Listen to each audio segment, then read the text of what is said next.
সম্মানিত প্রধান অতিথি, বহু নেতাদের নেতা, ডাকসু এবং চাকসু দুইটার বিধি, তার নামের সাথে রেজিস্ট্রেশন দিলে অনেককে দিতে হয়। আমরা শুধু ছোট্ট একটু নাম আছে মান্না ভাই, সেই নামে আমরা তাকে ডাকি। যখনই আমরা ডাকি সে আমাদের ডাকে সাড়া দেয়। সে মান্না ভাই আজকের এখানে প্রধান অতিথি। বিশেষ অতিথি হিসেবে উপস্থিত আছেন বাংলাদেশ জাতীয়তাবাদী দল বিএনপির অন্যতম নির্বাহী কমিটির অন্যতম সদস্য, দক্ষিণবঙ্গের কৃতি সন্তান আবুল হাসেন মোহাম্মদ মাহমুদুল্লাহ।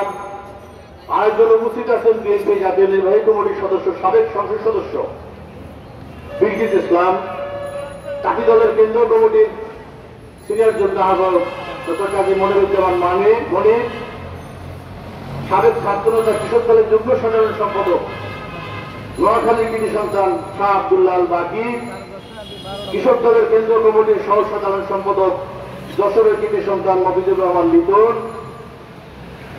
আরো উপস্থিত আছেন পাবনা জেলার কৃতি সন্তান জাহাঙ্গীর হোসেন ভূঁইয়া, মৎস্যজীবী দলের ইসমাইল হোসেন সিরাজি, আমাদের কৃষক দলের ধর্মীয় সম্পাদক কাদের সিদ্দিকী, ছাত্র দলের নেতা তেজগাঁও কলেজের বেলাল হোসেন ভূঁইয়া সহ এবং আমার সংগঠনের সদস্য সচিব ইঞ্জিনিয়ার মুফাজ্জল হোসেন হৃদয়, সবুজ, অহেতুল, তোফায়েল, আফজাল সহ অনেক নেতৃবৃন্দ, আবুল হোসেন সাইফুল সহ অনেকের নাম বলা যাবে না, শুক্রবারের দিন ভাই বক্তব্য দিবে। আমি 1 মিনিটে আমার বক্তব্য শেষ করব। নেতৃবৃন্দ, বাংলাদেশের আজকে কি অবস্থা চলতেছে আপনারা সাধারণত দেখেন, এবং বিশেষ করে আওয়ামী লীগ দেশটাকে এই নির্বাচন খেলা দেখিয়ে দেশের জনগণকে বিভ্রান্ত করে পুরো নির্বাচন ব্যবস্থাকে নির্বাচনে পাঠিয়ে দিয়েছে। সুতরাং আমার আজকে বলতে ছোট একটু কথা, আমি নির্বাচনের দিন বাসায় থেকে দেখলাম ভিডিওতে একটা লোক ফেসবুকে ছাড়ছে, পুলিশে হয়তো এসআই কিংবা কনস্টেবল এক ভদ্রলোক তার পরিবারের সাথে কথা বলতেছে। তার পরিবার বলে, দেখো খবরদার তুমি একটু সাবধানে থাকো।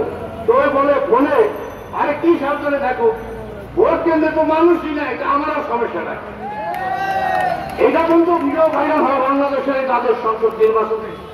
বাংলাদেশে এখন হাসিনা মার্কা নির্বাচন আবারও দেখাইছে উপজেলা।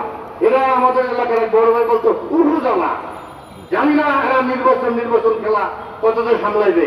আমি মনে করি বাংলাদেশের জনগণকে যদি প্রয়োজন মনে করেন, বাংলাদেশের জনগণকে যদি ভবিষ্যতে আওয়ামী লীগের জন্য প্রয়োজন হয়, তাহলে আমি মনে করি নির্বাচন খেলা বন্ধ করে এবং দেশ নেত্রী বেগম খালেদা জিয়াকে মুক্তি দিয়ে সকল দলকে অংশগ্রহণ করার পরে একটা নির্বাচন দিন। আপনি যদি ভালো কাজকর্ম করে থাকেন তাহলে সমস্যা রাখি, আপনি কাজ করেন নাই, অনিয়ম অন্যায় চুরিধারি করছেন থেকে এদেশের জনগণ আপনাকে ভোট দিবে না, এই কারণে আপনি নির্বাচনে রাজি না। ধন্যবাদ নেতৃবৃন্দ, মিডিয়ার ভাই বোনেরা, অনেক সময় দাঁড়িয়ে আপনারা আজকে আমাদের এই প্রোগ্রামটাকে সফল করার জন্য আপনাদের সকলকে ধন্যবাদ জানাই। এখন